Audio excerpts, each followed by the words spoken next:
लोग ऐसे नहीं लड़ते और ना आपस में उलझते हैं।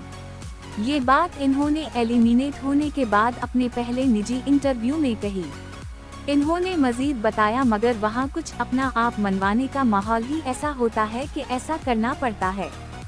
दरअसल खुद को इन रखने और उजागर रखने के लिए जरूरी होता है कि शरका अपनी शख्सियत की हिफाजत करें और खुद को दूसरों के हाथों तमाशा होने से बचाएं। अब सवाल पैदा होता है कि ओमी बट और ज़ैनब राजा क्यों एलिमिनेट हुए। पिछले 1-1.5 हफ्ते से रह जाने वाले शरका में ओमी बट इजाफी महसूस होने लगा था, या यूं कहिए कि बच जाने वाले शरका ने बाहमी तौर पर एक दूसरे को एडजस्ट कर लिया था और ओमी को वो जगह नहीं मिल रही थी जहां वो बच जाने वालों में जगह बना पाता।